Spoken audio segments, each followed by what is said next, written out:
You're listening to the Doc Lounge podcast. This is a place for candid conversations with the healthcare industry's top physicians, executives, and thought leaders.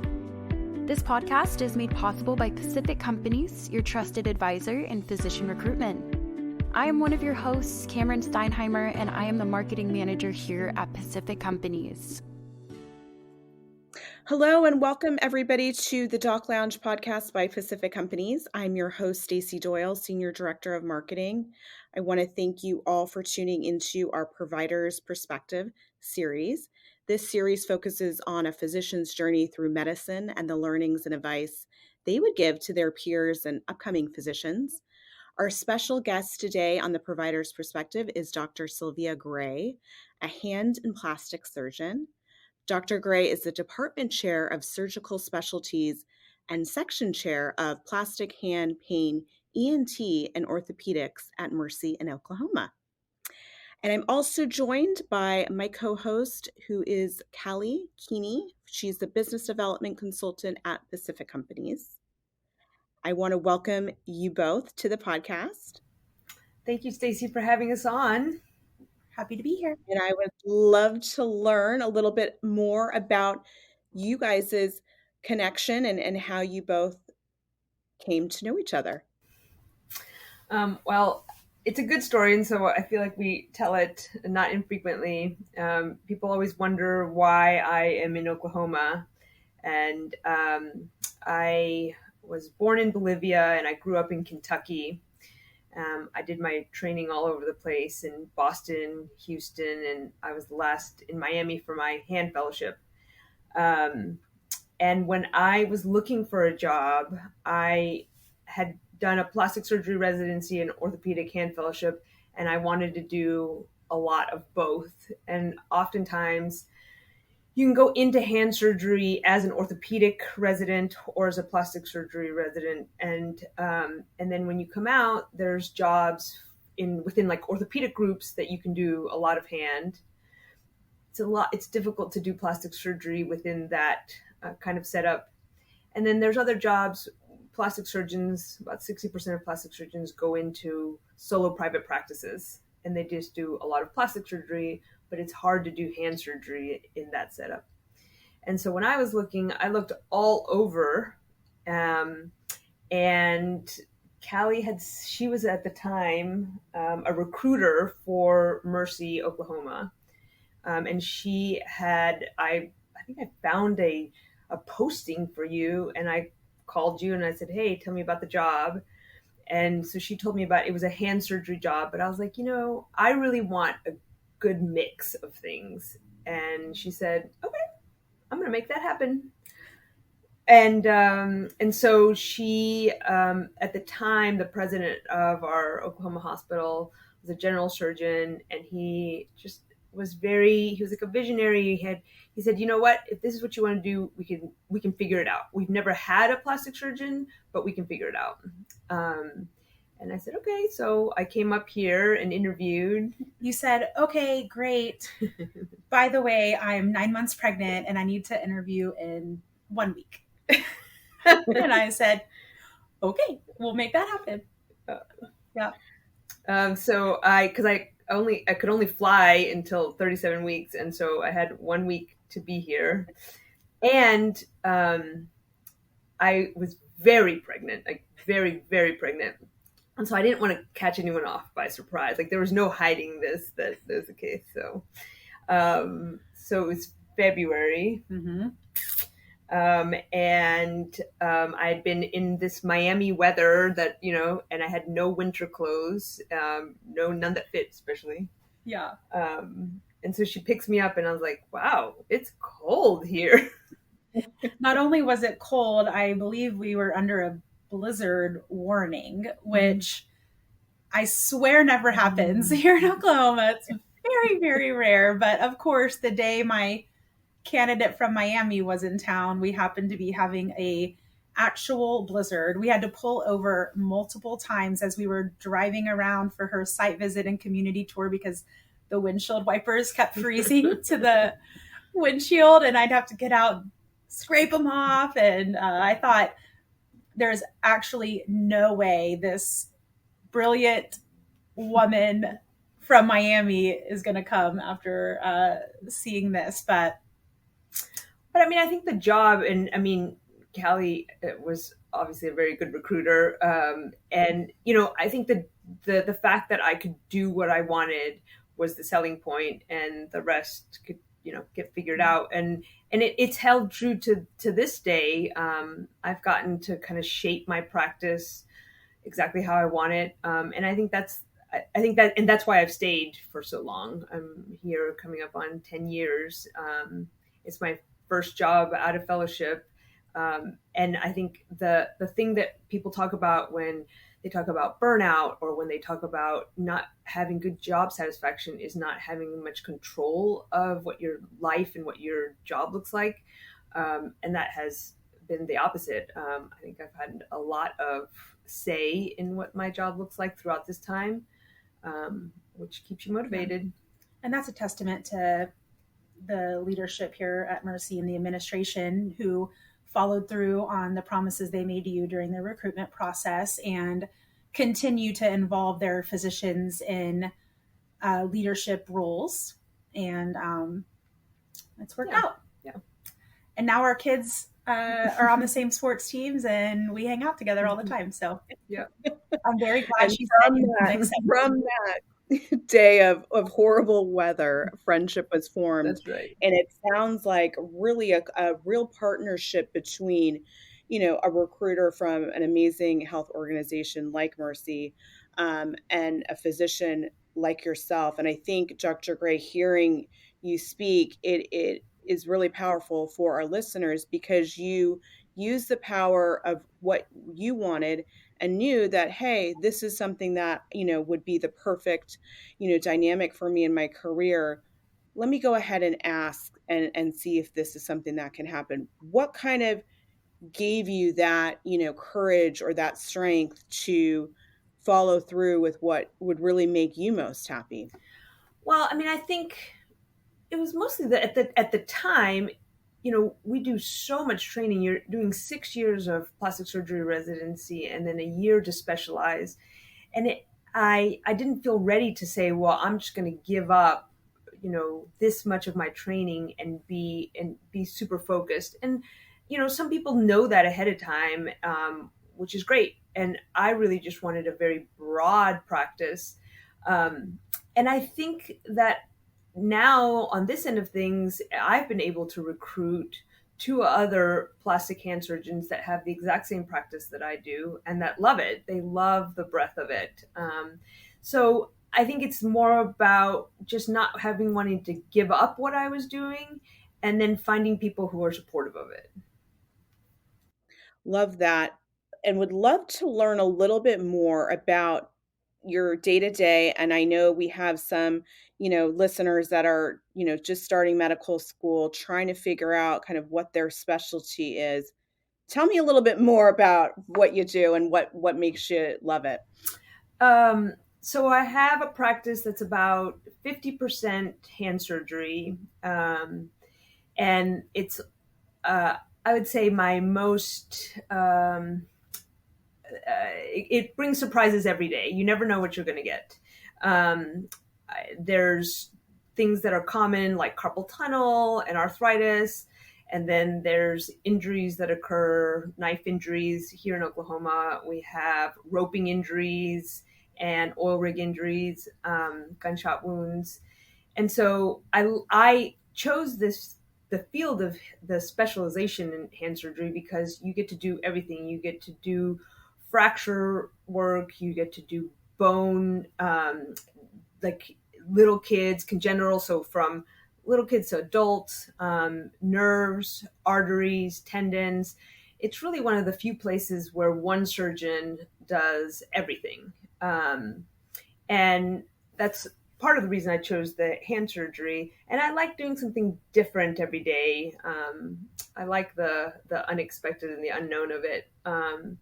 It does come, like with anything, with its own difficulties, I guess, in the sense that when you're on call, I mean, you can be up all night long operating, and those cases are usually the most fun and the most interesting, but they often, these, gunshot wounds or fireworks injuries, they're always at 1 a.m.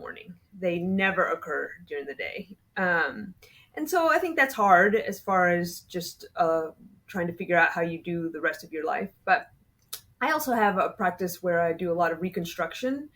And so that entails, I guess, like filling holes. So if a dermatologist or a Mohs surgeon, a cancer surgeon has to take out a skin cancer and you get a hole on your cheek or your scalp or your nose, I fix it by doing different things like flaps, skin grafts. I do that all over the body, but I enjoy fixing defects in the face the most. And again, I think it's kind of the same theme. It's never the same. It's never the same surgery. It's never the same defect, which I think is fun, keeps you on your toes day to day. And then I do some cosmetic work, which includes facelifts, tummy tucks, breast augmentation, things like that. So you do the gamut. I that's so fascinating, and it's interesting to hear about, every day is different. I could see how that would be really, really exciting. What I wanted to ask you is hearing about all of the different, cases that you may have per day sounds, to be really exciting. Is there a piece of, of your work that really makes it rewarding for you? I think the best part of my job is that it's almost like immediate satisfaction. You break a bone and we can fix it. I think some of the most devastating injuries and, seeing these patients for years, a lot of the ones that have like fireworks injuries, they're devastating injuries. And, to be able to give that person function at the end of these devastating injuries, it may not be what they started with, but after several surgeries, we get them to a hand that is able to continue daily life. I think those are my favorite patients that really I've seen go through. I had a couple young patients who had ATV injuries and lost fingers, and we had to do multiple operations, and I see them through their graduations and through college, and it's really amazing what people do. And these are injuries that at the time can create a lot of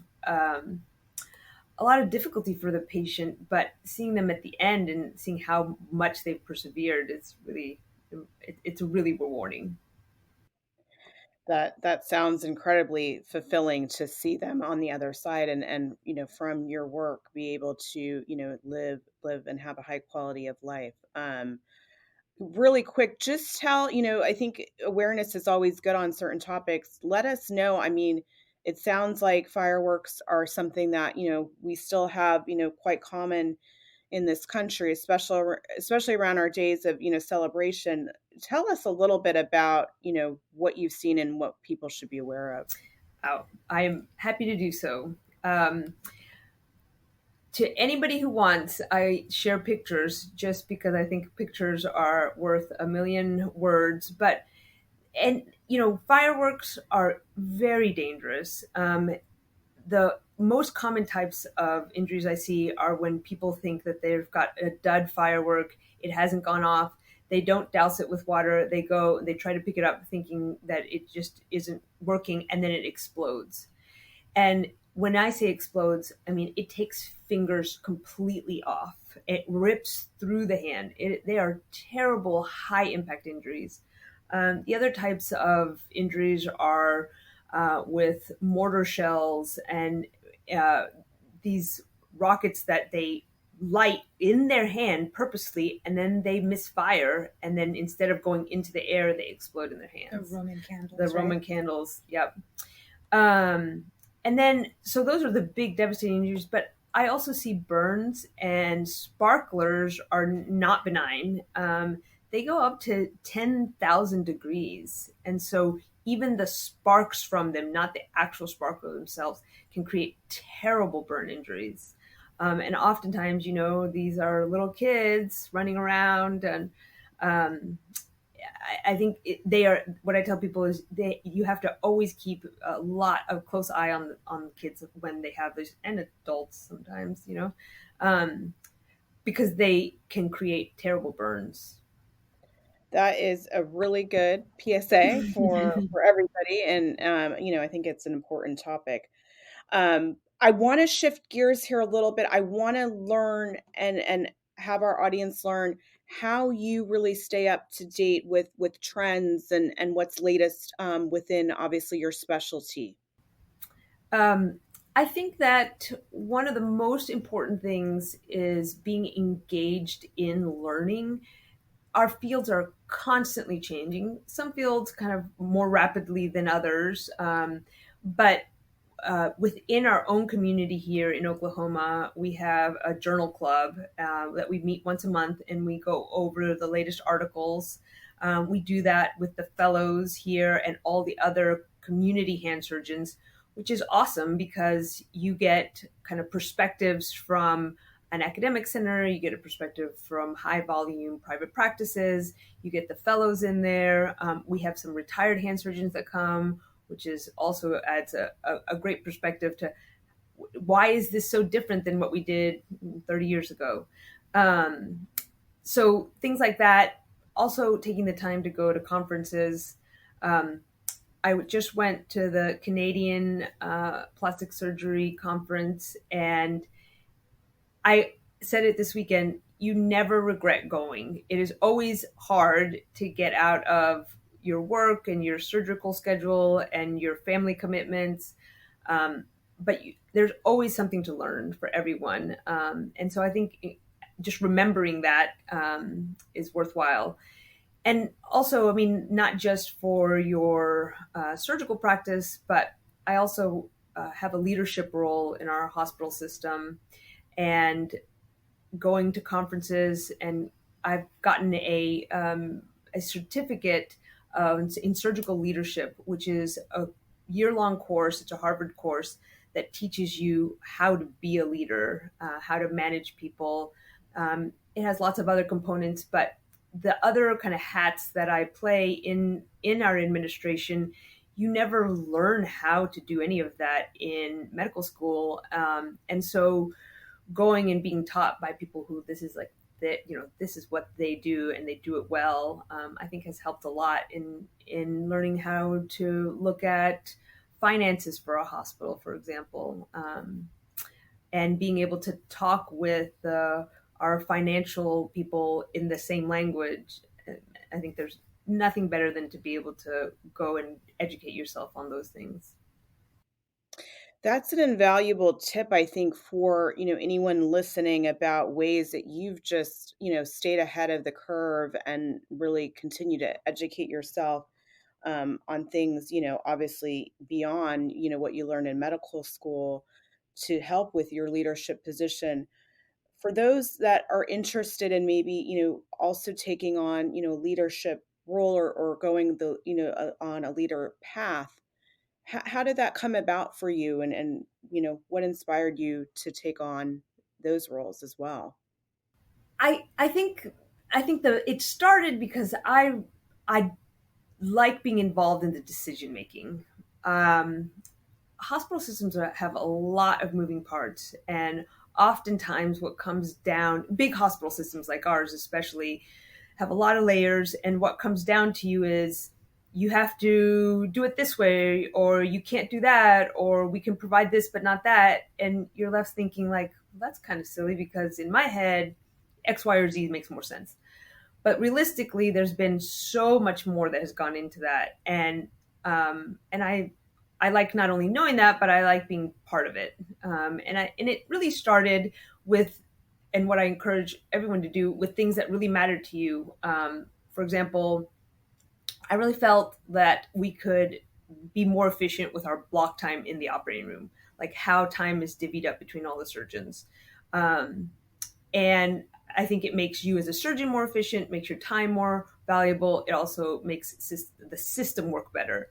And so one of the first things that I got involved with is participating in things like block committees. And then, you're involved in one committee and you get asked, do you want to participate in this other committee? And I think that you're not trying to add things to your plate just to add them, but if they interest you, say yes, because then you can figure out, what that committee is all about. And that's really how my leadership role at Mercy kind of escalated to where it is now. And I really enjoy the part of figuring out, if other surgeons are having issues, how we can help them navigate that, whether they've been here for a while or new surgeons, making their lives work better for them and for their patients has really been a good part of my growth at Mercy. That's, to me, sounds really, fulfilling, and it kind of speaks to the partnership really of, an amazing healthcare system and organization, and then, who, they are employing and working with from, physician and APP level. Kelly, I'd love, obviously you originally recruited, Dr. Gray to work at Mercy, and then, now I know you're working with Mercy and on some, additional searches. Tell us a little bit more about, what makes you passionate about, seeing, stories like this, really.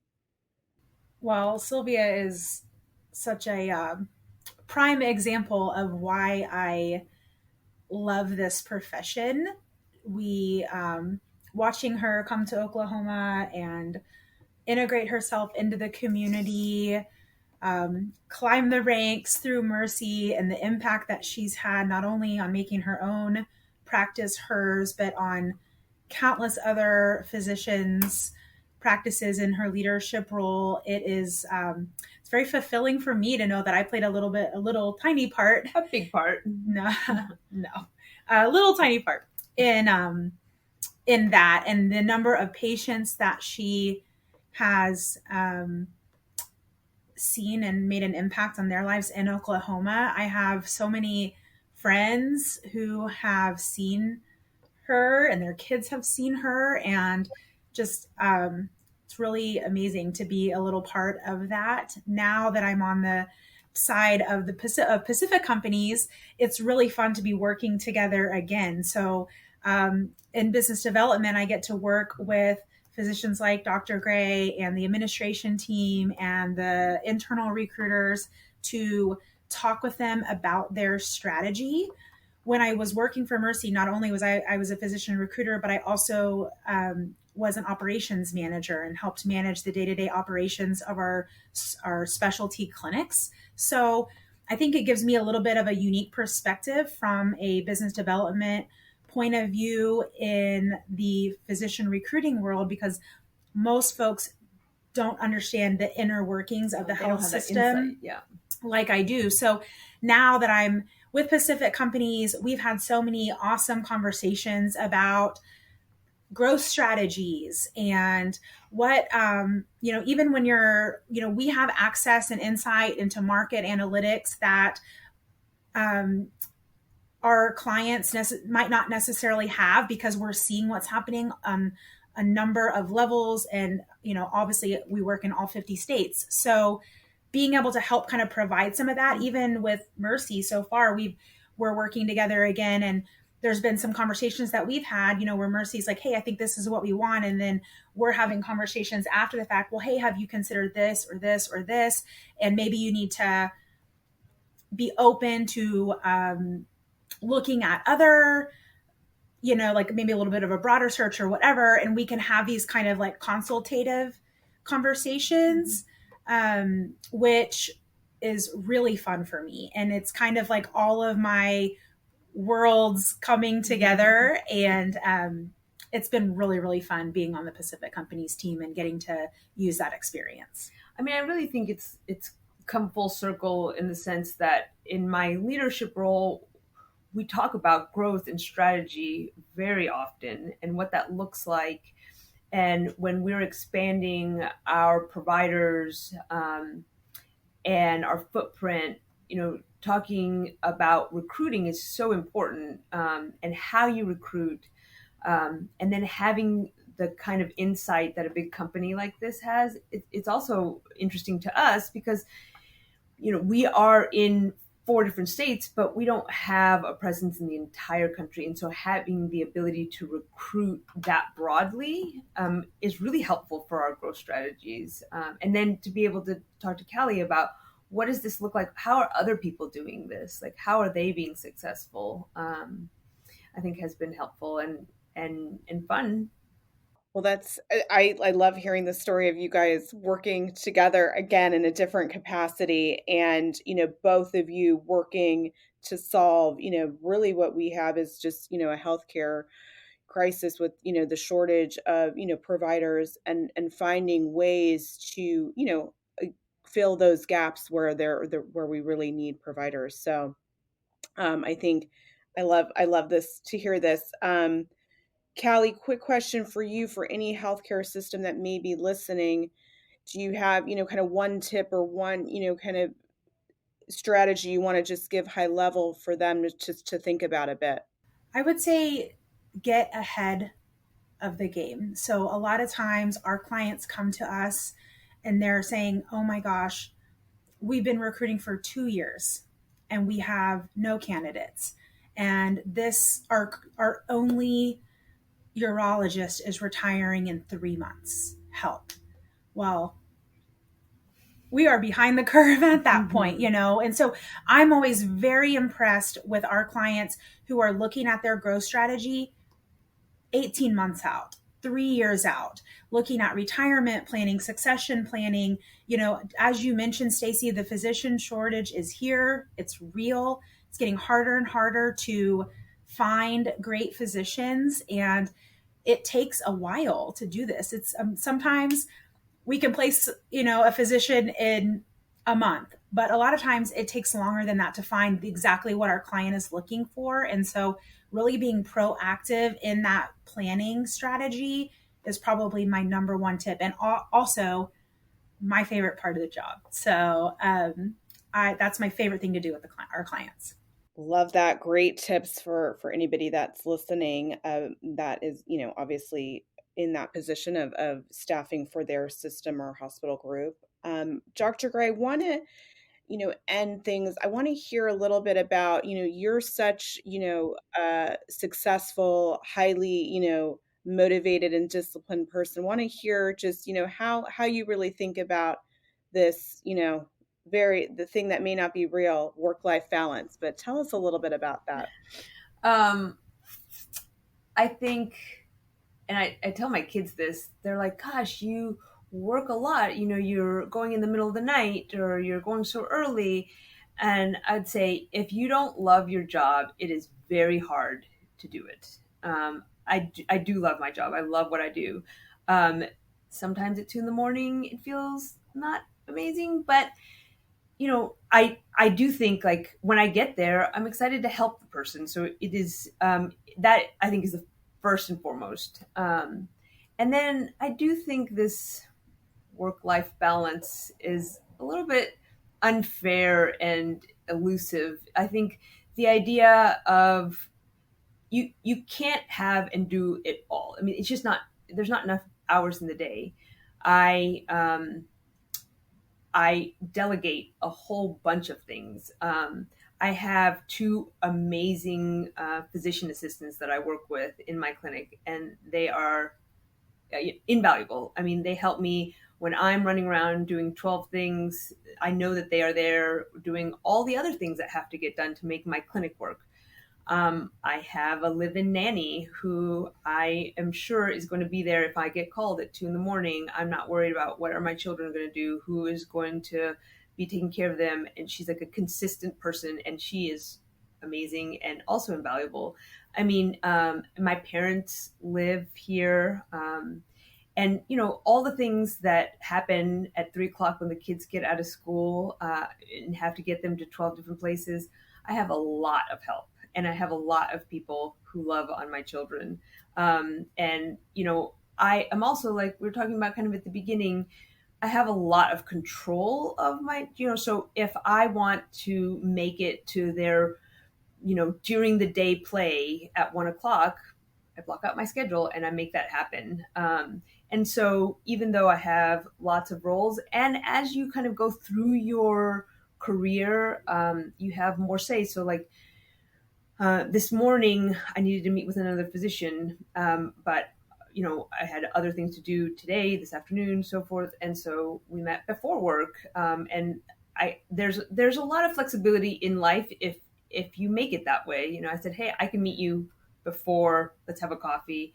And so figuring out like when is it maybe less disruptive in your day, and having good friends that help also. We do a lot of community taking care of our children. Yeah. Well, you do a really great job of prioritizing the things that bring you joy, like the golf lessons with your boys and things like that. Like, she makes the things, time with your friends, like, Dr. Gray, it's weird to call you that, Sylvia is really, really good at prioritizing her people and delegating the things that don't serve her and bring you joy. You're really good at that. I think that one of the things that I love, and I think it was Angela Duckworth who said this when I saw her speak. She said, think about having, you have glass balls and you have bouncy balls. The glass ball, you only have 10 glass balls. You can only keep 10 things in the air safely. The rest of them have to be allowed to bounce.